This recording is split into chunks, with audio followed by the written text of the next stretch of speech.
নিজের সন্তান যত কাছে থাকে তত ভালো লাগে, দূরে যাচ্ছে মানে তো বিরাট, মানে নিজের একটা আত্মাই চলে যাচ্ছে। আমার মেয়ে আসছিল ঈদ উপলক্ষে, সেই মেয়ে আবার আজকে আগামীকাল তার অফিস খোলা, সেই সেন্সে তাকে আজকে যেতে হবে, সেই সেন্স তার সাথে আসছিলাম তাকে বিদায় যাওয়ার জন্য। বিদায় একটা করুণদায়ক, কারণ মেয়ে আমাদের সাথে থাকবে এটা তো সবাই চায়, কিন্তু তারপরে যেতে হবে, ডিউটি। উনি কিসে চাকরি করেন? ও একটা উপজেলার নির্বাহী উপজেলা অফিসার ইয়ানো।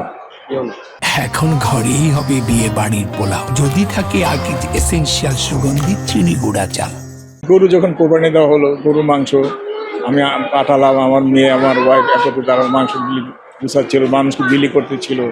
এই যে একটা আনন্দ, সবাইকে বিলি করে দেওয়া নিজে একটা বিরাট একটা আনন্দ। এতে যারা বিলি করে তারাই শুধু জানে, এটা শুধু নিজের খাওয়ার জন্য না, অপরকে বিলানোর জন্য ত্যাগ। কোরবানি দেওয়া তো আল্লাহর জন্যই করতে, আল্লাহকে সন্তুষ্টি করার জন্য, এবং ত্যাগের যে বিচার হয় এখানে।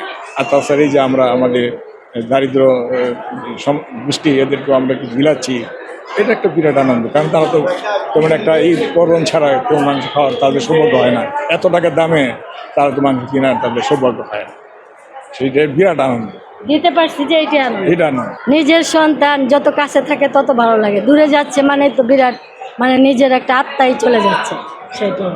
ছুটিটা কি কম হয়ে গেল কিনা এখন? না, ছুটি তো মোটামুটি হয়েছে, তো তাকে তো যেতেই হবে। সময়টা খুব দ্রুত চলে গেল না? হ্যাঁ, তা তো অবশ্যই, সময় তো যতই বড় ছুটি দেখ, সময় তো চলেই যায়। দুজন বাবা মা বিদায় দিতে এসেছিলেন তার মেয়েকে। তার মেয়ে হচ্ছেন একজন সরকারি উচ্চপদস্থ কর্মকর্তা ইউনো, কিন্তু বাবা মার বিদায় দেওয়াটা ছিল খুবই করুণ।